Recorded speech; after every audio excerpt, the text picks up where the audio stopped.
Before we get started, I have a small favor to ask from you. Currently, 85% of our viewers are not subscribed. My goal is 50%. So if you've ever liked any of the videos we've posted, if you like this channel, can you do me a quick favor and hit that subscribe button? It helps this channel more than you know, and the bigger the channel gets, the bigger the guests get, and the more exceptional the properties get. Thank you, and enjoy this episode. I'm John GRAFFT, and I love Chicago real estate. Between showings, I stop in my favorite places, talk with local business owners, and bring their story to you. This is my Chicago. We wanted to live kind of in this New North area. We liked it. And we had, as everybody does, when we started on a somewhat limited budget. But we wanted 2 bedrooms, 2 baths, kind of in this vague area within our budgetary means, which, and we kept looking, and things were too expensive or not right. Then in the old Reader, I guess that's where all the real estate, there was an ad for Gold Coast Coach House at a price that seemed extremely low. It was like 140 or 35 or something. I don't remember what it was, but and we tried to, we called the realtor and, set up but we, what's the ad? We went walking by and you couldn't really see because there's a big gated door that goes into the little courtyard of these things. Sounds nice. She said, "What is this look?" We have no idea what it is. And I went to work, and Bonnie went to look. She calls me up and says, "This is the one." And put a bid in on it and got it. My mother was a contract designer. There were all sorts, there'd been like a group of people who owned a few of these things that are renting it. And it was, the roof was leaking, the floor was creaky. So, I'm sure it scared off a bunch of people. And, there's no parking with it. And my mom, who was an expert in this, I walked in and said, the bones are good. She made a guess on the floor what it was. It felt like it just wasn't properly stabilized.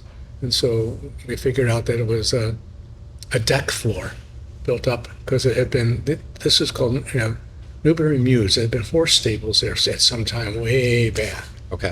All right, we think, pretty sure, and we think this might have been the stable boys' loft with the horse pool. And we don't really know. Mm-hmm. So when we redid the floor, it turned out they had built a deck floor, but they had not put posts in. So it was like a deck floor that as you walk, kind of instead of being stabilized in the 4 corners. So we had to tear it out, and it's been a great place. And it's a really, if you don't know the little condo association. I'm really trying to think of it. Where? 31 West Chestnut, 27, 29, okay. 31 West Chestnut.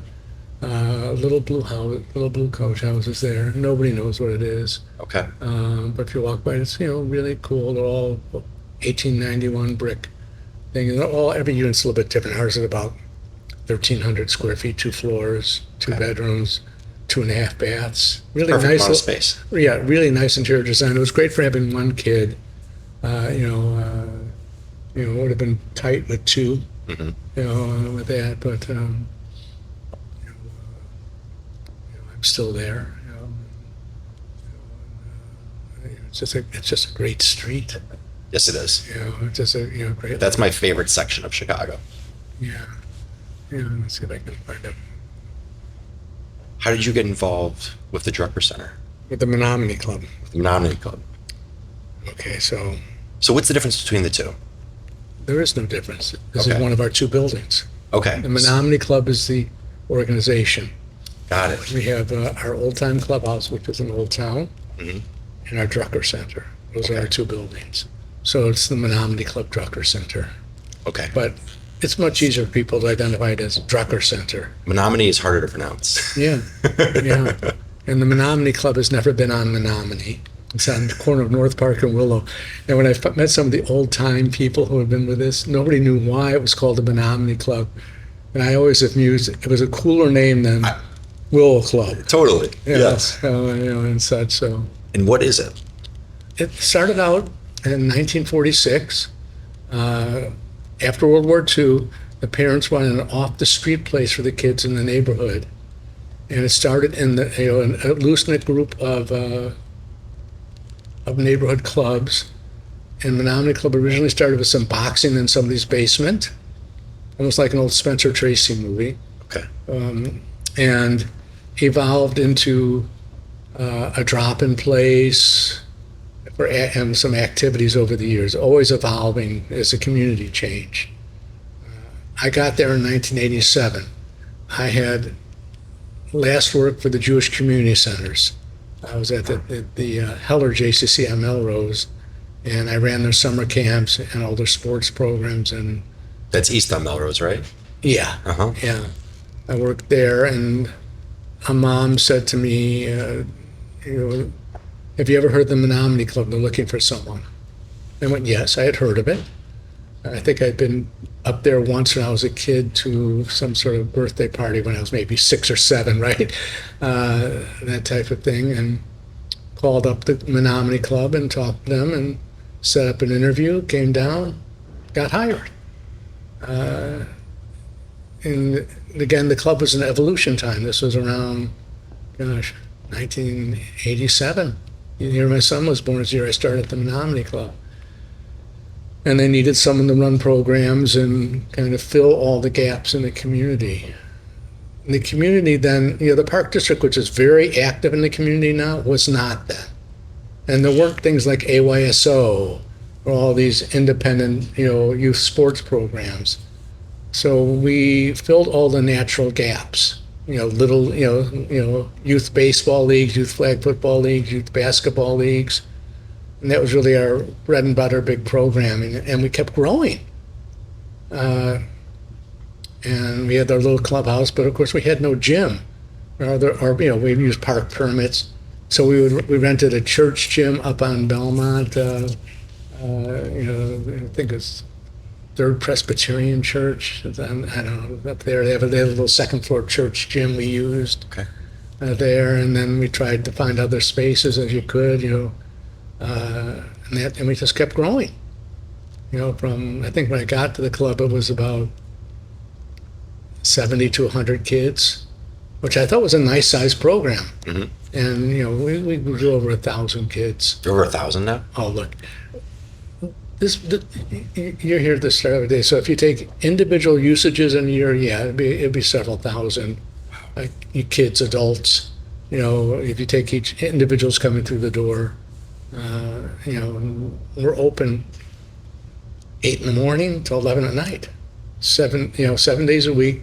Saturday we're only open until 6:30 unless we have a special event. Okay. And Sunday we're open till 10. And what are the different programs that are offered here?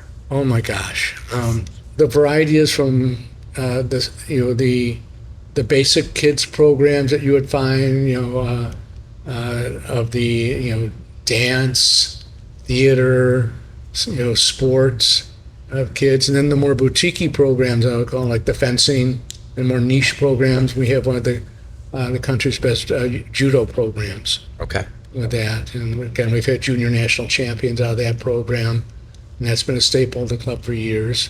Is judo. Just about any type of, those are the things that we do.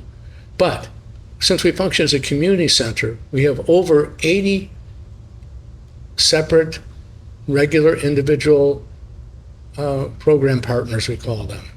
So you'd have, program partners that do youth basketball leagues. We have rhythmic gymnastics here, the fencing. It's endless, the array. So the 80 different programs, is that associated with other buildings or places? No, or is that all within here? No, well, there'll be programs that may be multi-location, but we're often their main location. Okay. Like, you'll find, like the rhythmic gymnastics coach, we're her main location, but she'll do a class here or there. So we our function is not to have ownership of the programs. Our function is to be able to provide a community location for quality programs that enhance and enrich people's lives and families. You have adults in here at night. We have a big partnership with the Chicago Sport and Social Club. They run big leagues in here. Any number of other groups. Until very recently, there was a professional dance conservatory here that he's finally the gentleman who ran it, Terry Marling, had been a principal dancer at Hubbard Street one time and had been a principal ballet dancer for the Pittsburgh Ballet. And he was doing a training program for young adults, looking to maybe get a career in dance, which is a tough place to get a career. I bet. With it. And but he just closed that down at the end of this season because he'll be doing more independent stuff. We've had professional dance companies, and we have lots of companies that rehearse here, and people who rent our studios. We're just a community resource, and the way we define whether we can do a program is fairly simple. Do we have a consistent time and space for it that's appropriate, like here? Is there a high quality instructor? And then, can we find a fair economic balance between us, the provider, and the users? Our prices tend to be on the lower, on the middle range of prices for programs. Although we're a membership-based organization, you don't need to be a member to do the programs. Okay. There's a member rate and a non-member rate. Usually people who do a lot of programs with us take out a membership because if you take a couple of classes a year, it pays for the membership. Mm-hmm. But a lot of people, we have found in the last, I'd say, decade or so, people don't like having to take memberships out. So they'll pay a non-member rate for classes. I think so many people have a lot of existing subscriptions. Right. But they don't want another one, right? Yeah, we just don't require it. Mm-hmm. And that served us and the families and the community well. And you're always conscious if you're going to get the full value out of it. It's easy to show up and pay what you need to pay. But Right. when you have a monthly commitment, you're like, we have to go. We don't even do it monthly. An Okay. individual membership is $80 for the year. Oh, okay. So it's not Family even, membership is $140. so it's very reasonable. Yeah. Hey, look, we're a nonprofit. But nonprofit, as I'd like to say, doesn't mean not in business. You have to pay your bills. You can't provide your services. And you have to pay your staff. And you have to pay your staff. You have to clean your building, and do all those nice things. And we are very proud of our facilities. We want people to come in here and just enjoy themselves. We get to do, as I jokingly say, the fun stuff. Mm-hmm. People come here by choice. Kids do programs here because they enjoy the programs here, and that's the best way it works. I'm local realtor Jocelyn Craft. Check out our YouTube channel, GRAFFT Real Estate, for the largest collection of curated properties here in Chicago. Whenever you're ready to buy or sell, drop a line, let's talk. Thank you for watching, and I hope you've enjoyed this interview.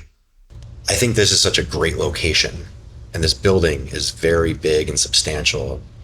And I remember, so I moved to Chicago when I was 17, and that was basically 2010. And I've seen this area develop because it was starting to develop around then, right?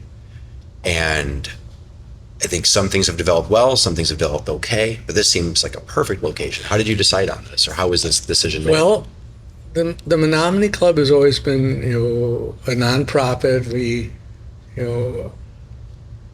And we've had scattered sites renting places.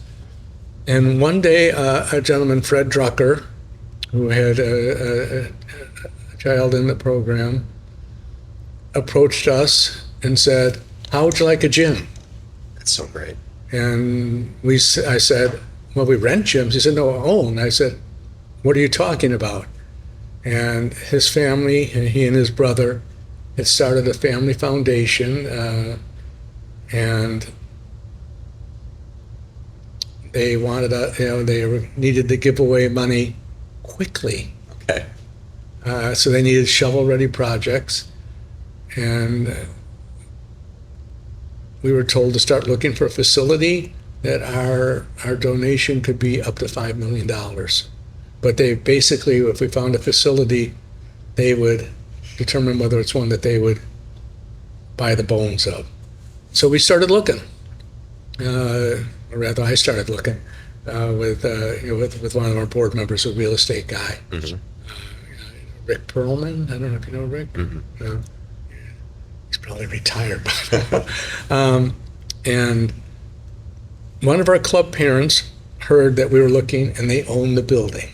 They owned this building, which at that time was owned by 𝗙𝗥𝗢𝗣𝗧𝗨𝗥𝗘𝗗𝗏 and they had a kid in the program, little kid, and he was volunteering as a baseball coach. I said, I understand. I said, you should come take a look at my building. It might be right. And they were getting ready to sell it to whoever and move to Arizona. Okay. They were closing the business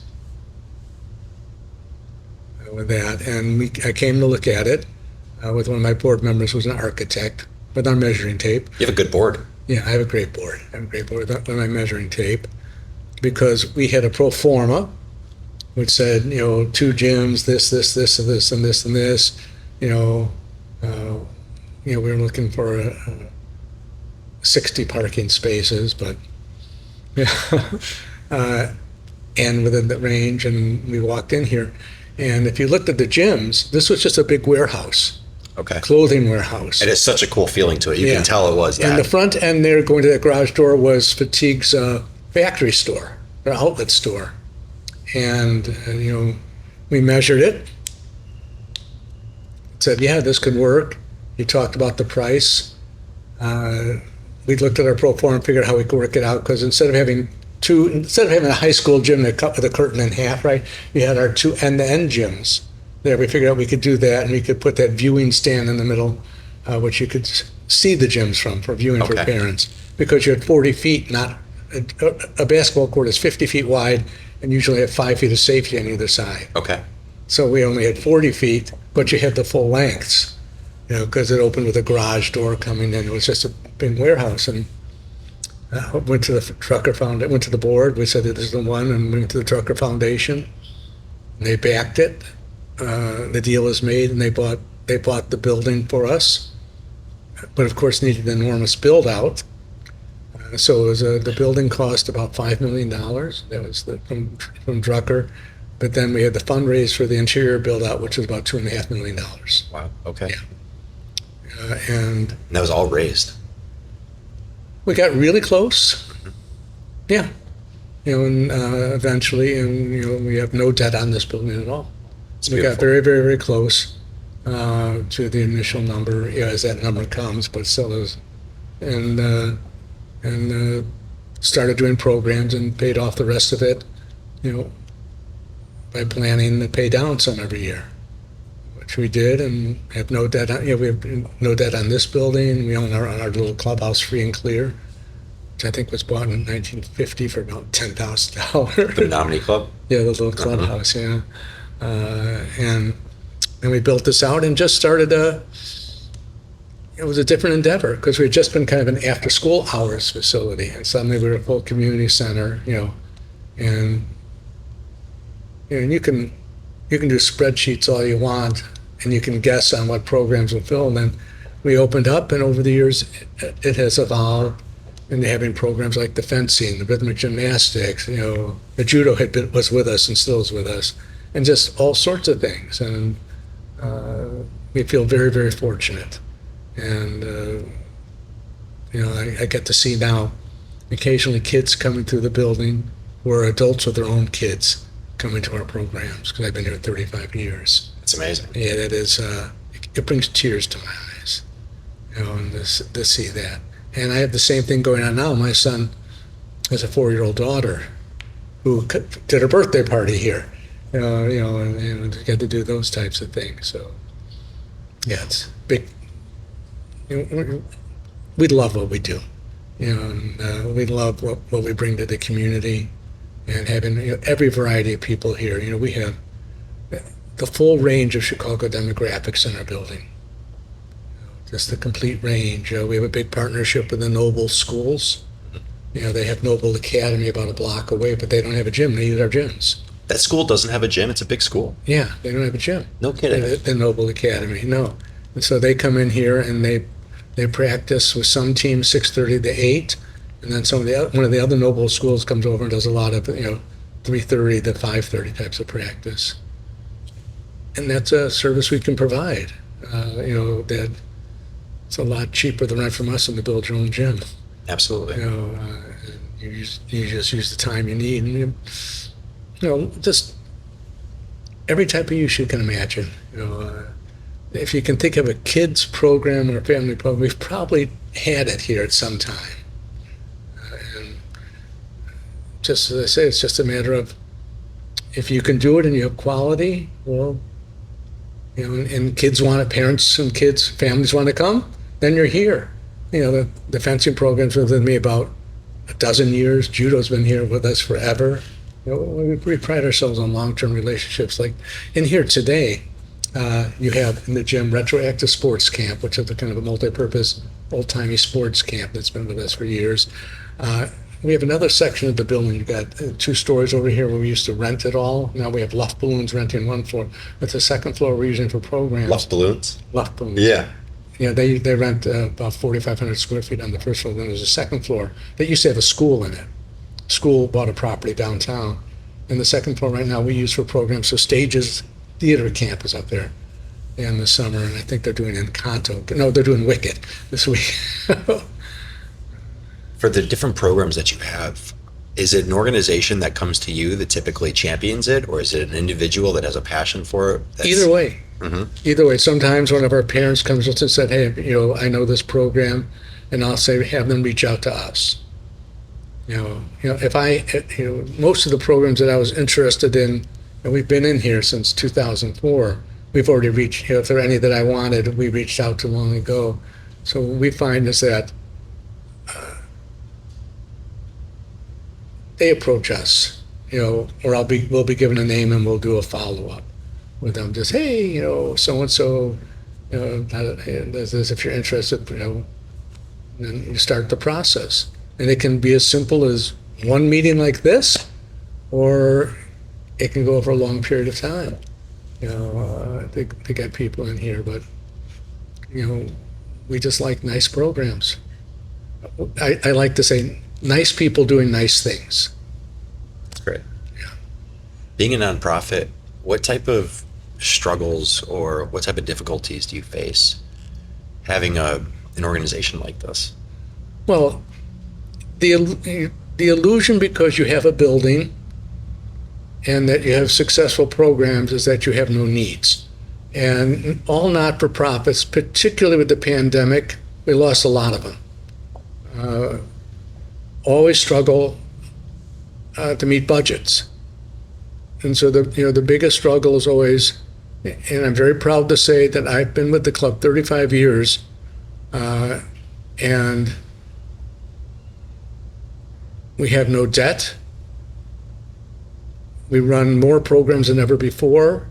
We have stable staff, but not-for-profits is, you can't, we can't charge as little as the Park District, but we don't charge as much as, let's say, Lakeshore Athletic or East Bank or a lot of private programs. Mm-hmm. So you're always in a not-for-profit trying to find what is the fair balance. We also have a full financial aid program for the programs that we register. So nobody has ever been turned away from a program here for financial need in my time here if they've let us know they have financial need. That's just like with most businesses, not for profit. Just as we have a mission of providing enhancement and quality programming for our community and families. That part, then you have to fund that part, and that comes. We have a general budget, program fees. So we fund our programs from program fees, rental spaces in the building, and fundraising. We don't do grants, for yearly budget. Is there a reason? I would say the biggest reason is they're extremely hard to get, and if you get them, they're very limited. So sometimes you can fund the start of a program, but the program is not necessarily one that can maintain itself. Because it's a one-time. Yeah, payment, so a right? lot of times things are one time, maybe $5,000 to $25,000. They can seed a program and get you started for a year, maybe a year and a half, and then it's gone, and then you have no program because people aren't necessarily going to continue supporting that program. And then you have a lot of stipulations and grants. You have to meet them all. And we found even when we met them all and thought it was a sure thing refunding, they didn't always get funding again. Really, it's mercurial. That. So we find that we don't do that. Now, I was telling you on our phone call about our most exciting new project here. Yes. At our clubhouse in Old Town, our original clubhouse, which was built in 1891 as a two-lane bowling alley. Went out of business in 1950, and that's when the neighbors bought it for the Menomonee Club, become the Menomonee Club. We've operated it, since I've been here in 1987 with a game arcade room, like with ping pong table, football, that type of thing, on the first floor where the bowling alleys used to be. And then the second floor, which had been like a one-room apartment for whoever was the caretaker for the bowling alley in the old days. Wow. We've always used it as a kind of an art and cooking room because we have a little kitchen up there and a room, art room. And we run art classes, any type of that type of crafty classes up there, but very limited use. And it used to be that places like the Menomonee Club or the YMCA's is where kids went for after-school programs. But all the schools do after-school programs now. Many of the same types of things we do. And although our programs may be, quote, theoretically may be better, as a parent myself, all I was ever looking for was a safe, clean place that my kid was happy doing programs. Yeah. And so as parents, parents will stay at their school for an after-school program, so they don't have to pick them up and bring them someplace else, except for specialty programs like the fencing and judo and all that. And then of course, everybody had the pandemic hit, and tight spaces were not open. And so the clubhouse basically had to close down completely from programming. Like so everybody else with any type of facility or business that serves the public, we all followed the rules and limited what we could do with that. And the clubhouse really was completely limited, realistically. So we sat down one day and decided, okay, what are we going to do? And I sat with my staff and I said, let's make believe we never existed before. What would we do with these two buildings? Now here at the Drucker Center, we had this beautiful building. We just rearranged timelines of who's in here, make it easier for all the people doing programs here and such. At the clubhouse, the types of programs that used to be popular simply were not anymore. The public had spoken, and the pandemic did that, and so we had a decision to make. And one decision would have been the most fiduciary responsible one, which would be to sell the building. But none of us wanted to do that because that's not what we are. We're here to provide community programs. So I called my board president up after talking to the staff and said, I have this wild idea. Could we turn it back into a two-lane bowling alley as part of the Menomonee Club as a service to the community? My staff thought, yeah, maybe we could do that. I got my board president, Terry Ross, and Terry thought, this is great. It's a great idea. Because since we're not for profit, we're not trying to make oodles of money off of any program. We're just trying to break even with this. And so we then started down the path of learning everything there is about bowling alleys and bowling equipment. And our board of directors decided, yeah, let's give this a try. We had had an estimate from a pro bono architect that it would cost about $300,000 to renovate it, the bowling alley. A lot of money. I told the board, I think maybe I could fundraise this. And I was hoping I hadn't spoken out of turn with that. So we went about getting all the city permits and going through the very, we have a special use on the building. We had to make sure that special use would cover bowling and that a special use would still be covered with, and the city decided, yes, this is not a change of use of the facility, it's a change of program in the facility. So you have an arcade room, is that really different than bowling alleys? So we got all the permits, we hired on an architect who gave us a steeply discounted price for it, and we put in the plans of the city and waited and got the permits. And after we got the permits, that we knew we could do this, we started fundraising. And the idea was to find one funder, and that it would be named something like the Menomonee Club, so-and-so, alumni lanes. Like this building, like the Drucker Center. Right, like the Drucker Center. And I approached a few of the groups I know everybody knows the names in the city, right? They're at the names that are at the zoo, everything else. And we've had their kids usually at the program at some point, or their grandkids, or such. We hadn't gotten yeses. We'd only gotten a couple of hard no's to it. And then one day, a phone call came into our front desk that got passed on to me.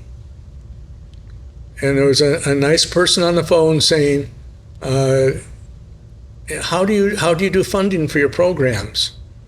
And I said, just like I told you, we get individual donations, for scholarship funds and things like that. And she said, well, I represent a foundation that only works with complete anonymity. And we're looking to accrue some possible foundation grants for this next year. And I was going through the usual, we have a financial aid program. And then I said, well, we do have one new big project that may be out of your realm. And the person said, well, how much? And I said, well, we're renovating our historic clubhouse in a landmark district back to its original 1891 use of the two-lane bowling alley. It's a $300,000 project. And the person said, well, we could do that if we decide to. And I said, well, and I explained how, we had the naming rights. I said, we don't do anything with naming.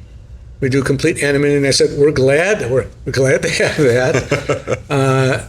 And the next day I met the person at the clubhouse,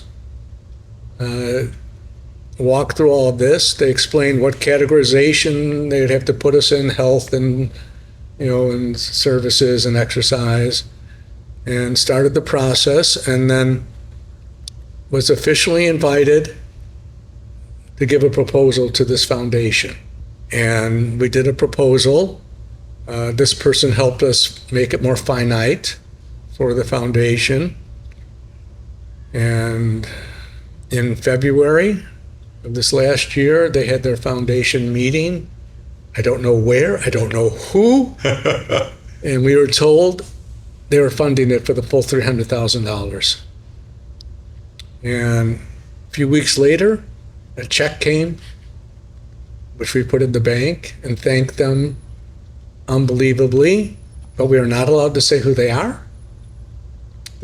My board doesn't even know who they are, because that's how they operate with that. And we are extremely grateful, and my board named the bowling alleys after my family. Really? So it is now the Menomonee Club Bader family alumni lanes. Congratulations. Well, thank you. It made me cry. It made me cry. So we're very excited, and we're in construction. We should be opening in the first quarter of 2024. Okay. This is clearly passion for you, and you've been doing this for so long. Yeah, I've been doing this a long time, and before here, I was at the Jewish Community Centers, and before that I was at Christopher House, which is a settlement house here in Chicago. And I taught school in Culver City, California for about 2 years. Where do you find the genuine interest and love to do something like this? Because this is clearly the most selfless thing you can do. And there's more selfless things, but this is very selfless. Well, And you're adding to this community in a way that takes a lot of effort and energy, and that touches thousands of people. well, we do get paid. This is a job. Yeah. This is a job. But I don't think, that's very humble, but I don't think you can do this if it's just a job. Well, There's something deeper. Either you love this or you don't. You love working with the kids and families. You love doing this type of recreation, because with all careers, you make trade-offs. And the trade-off for being in this type of not-for-profit is that you don't make a lot of personal income. The trade-off, though, for that is that you get to come to a place like this every day and do this. And so if you love doing this, you just love it. And I've been fortunate enough that one of my long time staff members, who was our clubhouse supervisor, retired after about, it was almost 30 some years.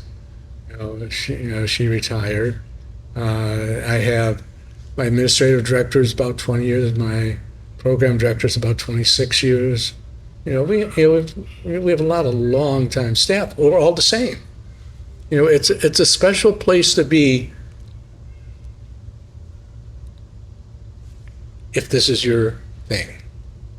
We're a nice organization. We get to look. The kids who come from the camp, people like being here. Yeah. We used to joke when we were designing the building, and it's something you may or may not note. When you come in the building, it's one long straight sight line Yes. down the hallway. So when we were designing the building, I said I wanted to mimic the way I grew up in Hyde Park. I grew up in Hyde Park, where everybody was playing out front of the houses, and you never thought anybody was watching you when you're 8, 9 years old. But lo and behold, if somebody fell down and really skinned their knee bad, somebody's mom or dad or older brother was at the corner, saw what happened. So we did this with the straight sight line. So if you're a mom or a dad or a grandparent, you can sit in the hallway and see your kid go the whole length of the building. So we thought of it as it's like a city street, where there's a sidewalk where everybody's watching. On one side, you've got the gymnasium. On the other side, you've got the multi-purpose rooms. And the design worked for that. People are really comfortable, and you can see, when we're busy, at different times of day, all those little cafe tables, there are people sitting there. There's the camp director for retroactive sports. J.B. Shuck. It's a fantastic program, kind of old-timey games like kids used to play out in their yards or in the neighborhoods. Stickball and kick the can. Right? Well, he doesn't know, won't do that, but dodgeball, all the different, and then he's accrued, he's researching accrued like a whole bunch of different games from different places. It's really, and the kids just love it, and it's also not, it's not trying to achieve a competitive goal, it's all sorts of different, it's fun, right? Without going, are you making a travel team or something? Yeah. Which is the big thing now, and we've always been recreation based, that now. So the idea, the philosophy here is, if kids are having fun, they'll want to do it more. If they do it more, they'll achieve whatever skill level they can, because they're enjoying doing it. And that's like here with the fencing, the kids who achieved this or that out there loved it. When you say you're pointing to the Olympic status, I'm pointing right? to Adam right there, who is the NCAA Division I champion for epee at Ohio State. Zanko Hantoff, who is the head coach and owner of Windy City Fencing, is a pentathlete Olympian. Wow. From back when. Area. So, pentathlete is like fencing and shooting and running. Is that and 5? Yeah, whatever they are, right? Yeah. Yeah, I can never remember all five. Or as my son says, the courier sports. You know, you had to be able to do all those things in order to bring the note to the king. Oh, it's funny. Yeah. How do you have a minimum age? Well, it depends on the program. Okay. It depends on the program. So some programs can be as young as 3 or 4. Like the rhythmic gymnastics coach will have a 3 or 4-year-old. You know, there's no minimum age, there's no maximum age. But, you know, it just depends on what the programs are. Are there daycares or any services like that No. are run out of here? We're not a daycare. Okay. That's a whole different license. Okay. We're not a daycare, and we're not an after-school care program. Is that a separate license as well? Yes. Yeah. Interesting. Okay. We're recreation, and we operate under what's called the Children Activity Facility License, CAF license, with the city, which covers this type of program and other things. So, yeah, we're not a care program. You know, we're a recreation, and specialty camp program. Like the summer camps aren't signed up for, it's all 1-week specialty programs. Okay. So, How large is your staff that puts these things together? well, we're a small staff. So there are 6 of us full-time. And that covers doing the programming and covering the staffing of the building. We all do everything. We all cover the front desk. We all answer the phones. We all walk down the hall and pick up any garbage some kid has dropped out, and do that during the day. Although there's a professional cleaning crew that comes every night. Mm-hmm. There's a full, cleaning sanitation of the building. But the program providers, that's a lot of them. So the full-time staff is nominal, with that. So They're kind of making sure everyone gets what they need and are watching Yeah. over the facility. Yeah. But then you have the people that are renting the spaces and putting on the different right. So programs. like that are- JB used to be full-time staff where he was at where that runs the camp, but he's an independent program provider. So is the fencing coach. He's an independent program provider. So is the rhythmic gymnastics coach. So are the dance instructors. Or Stages theater program. Chicago Children's Theater offers classes here. So we just are all over the place. The Noble Schools, obviously, that's a big program that's in here, but it's their program. It's their, it's their sports teams. We're just glad to partner and provide the service.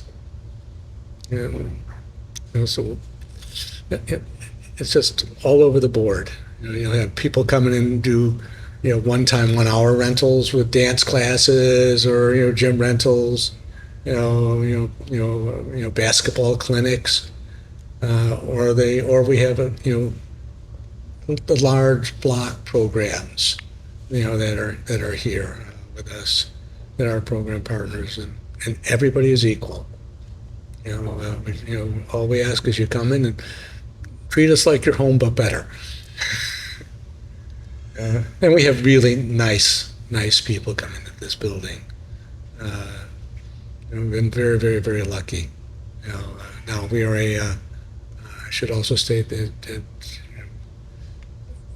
there are no limits to what we'll do. But we are a no alcohol facility. Mhm. As you'd expect. I'd hope so. Right. Yeah. But a lot of people who are adults ask, and we say no. Mhm. I It can wait. No. And just like during the pandemic, as we all know who had any buildings at all or any programs or stores, we followed all of the city of Chicago and the state rules. We simply stated to people and our parents and people coming in, this is just city code. No different to us than plumbing. We follow plumbing code. We follow the city code on the pandemic because that's what we have to do to be open. Mhm. Very, very simple. And most people were extremely cooperative. We all know it was a difficult time, because you're telling basketball players you have to wear masks. Yeah. And then we would tell basketball players, if you can't wear masks, you can't play here. It's just the way it is. And we're all thrilled it made it a lot easier when things started to ease up, and we hope we never have to go back to that again. But I want to thank you so much for doing this. It's Okay. taken, I think I reached out to you guys for the first time about 2 years ago, and we were kind of in the thick of the pandemic. And Yeah. then you had the project at the Menomonee Club going on. And I was so happy that we could finally do it. And I wanted to do this because it was clear to me that this is a place that I was going to bring my son when he was old enough. And as I've become a father, these type of institutions have become more important to me. how old is your son? 8 months today. Oh my gosh. Yeah. You're just starting the adventure. I am. Yeah, well, look, I'm in the grandparent adventure now. We've got my 5-year-old granddaughter, that's my son's, and my stepdaughter's 3-year-old son. And, Are they here in Chicago? oh yeah, That's great. My son lives and his wife live 4 blocks from me. Oh, that's And phenomenal. and my stepdaughter, who works here, she and her husband, who's a firefighter, live up in the Avondale neighborhood. That's great. Yeah, so it's You're really tight in Chicago. yeah. I went back to Los Angeles, and I went to school in California, college. in Okay. California. Where'd you go? University of Redlands, Johnston College. Where is that? North, south? center? Redlands, Southern California, Southern. but near San Bernardino in that Okay. valley, and and that Sounds like valley. a great place to go to school. For me, it was. Uh-huh. For me, it was Smog Valley then. It was Okay. one of the smoggiest areas in the world at that time. A lot of industry there then? No, car exhaust from Los Angeles. Would go that far south? But no, Los Angeles was west. You're east. You go right down the valley. So it would follow So that. when the winds blew off the ocean that way, it blew the smog right down the valley. Got it. Yeah, it was kind of when I visited the school, it was during a clear time. I loved it there. I played 4 years of college soccer there, and I remember the first time the smog rolled in, the mountains literally disappeared. So an amazing thing, and then, so I went back out there. I always thought I wanted to live out there. Yeah. And I moved back out there with a friend of mine. I was going to school in LA, but it wasn't home. I had a nice job teaching school in Culver City, California. I lived in Venice, California. I had everything I thought I wanted. I had a nice job, all that type of stuff. Amusingly enough, I was playing in a punk rock band also at the time. Really? What was the name of the band? Enemies Within. Okay. Yeah. I was playing, we had a little band. You make no money playing in these bands, but played, what became, I guess, the hot punk club circuit. And we didn't think of ourselves as punk, but that's a circuit. So we got to play a place called the Hong Kong Cafe, which was that, and another club called Blackie's. I'm not sure on this, but now I guess there's a revival of interest in that stuff. Who knew? What instrument did you play? I played bass guitar. Okay. Yeah. 4-string or 5? 4. 4. 4-string bass guitar, and I could strum an electric guitar, but I played bass in that band. Okay. I could strum chords. So, we had fun for what it was, but we were all working people. I taught school. One of the lead vocalists, he was the LA County Sheriff. The other one she was a bartender. The guitar player, my buddy, he worked for Rhino Records, and so on and so on. So, What was the moment where you decided to come back to Chicago? How did you know? I just missed family. I missed family in Chicago. You kind of realize I'm there. I have all the things I thought I wanted. I had a fun band to play in. I had a really nice teaching job at a private school. I ran their summer camp program.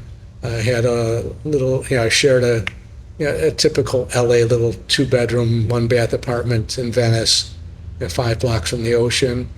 But it wasn't home, however you define that. And I came back. Was there any type of inflection point, or did you have this longing? No, I would just say that, look, the band dissipated as bands do, as friends, just everybody do, and I just realized I miss home. Mm-hmm. And Chicago is home. I'm a Chicagoan.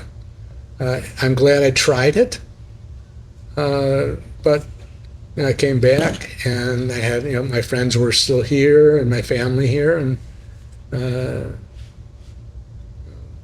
home is home. How did you find this position to begin with? Well, I was working at the Jewish Community Center, and the summer was ending, and I wasn't happy there.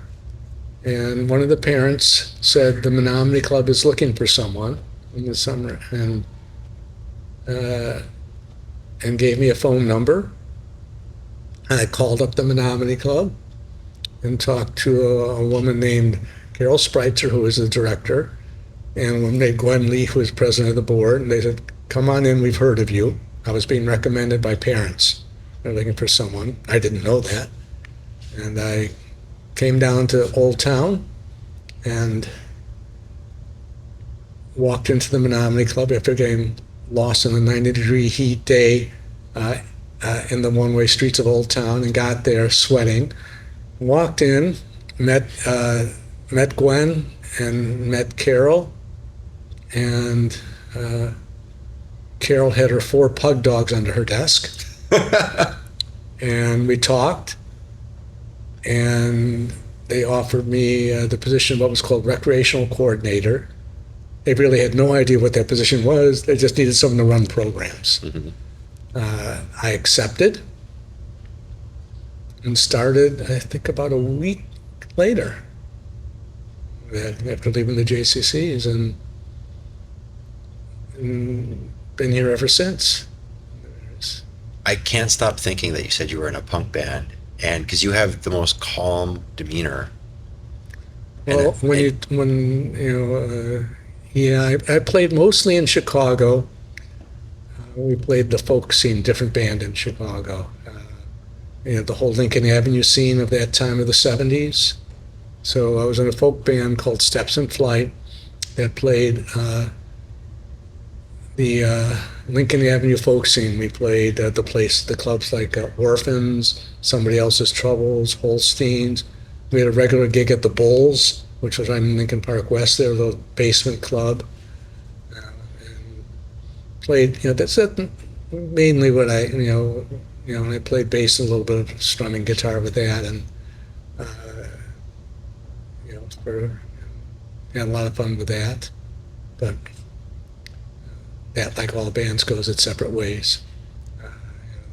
The 2 main players in that band, the guy who wrote the songs and one of the singers, they decided they wanted to go to New York to do the Greenwich Village scene, and that's what they did. Asked me to come, and I said, "No, I'm not moving to New York." And then went about the rest of my life, which is doing this type of thing. Thank you so much for your time today. John, thank you. This was so we'll great. look forward to seeing you and your family in future years here. This is better than I could have ever imagined. I love hearing your story. Oh, well, I'm glad to do it. I've never done anything like this before, so we'll look forward to seeing it, hoping that it comes out nicely. I can't wait. With that, and thank you for the opportunity. We love what we do, and we're really, the club has been around since 1946, so we've been around over 70 years, and we keep evolving to what the community wants. Our sole purpose is to serve the community, and so although there's some similarities in the 1950s. We found some old records from the 1950s where they were trying to do, young teen dances to moderate success. They would have a tumbling class, and they did little kids' theater programs. So there's a lot of similarities. But you keep evolving because the community needs and wants different things. And so we try to keep our ears open and, for any good ideas. And we'll try it. And if people like it and we can host it, it's still here. If this facility or the other facility is a measure of success, then you've blown it out of the water. As I say, I've been a very lucky man. I didn't quite stumble into this, but I'd say this is what I was meant to do, and I found a place that I could call home. I think it's so rare that people get that opportunity to say that in their life. Yeah. So few do. I think everyone's really yearning for that, looking for it, no matter what position they have. I agree, and that's why I say I'm a very lucky man with this. Thank you. Thank you very much.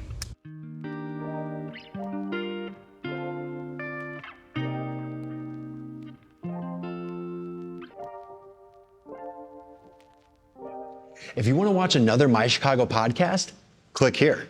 If you want to see exceptional Chicago properties, click here. Thanks for watching.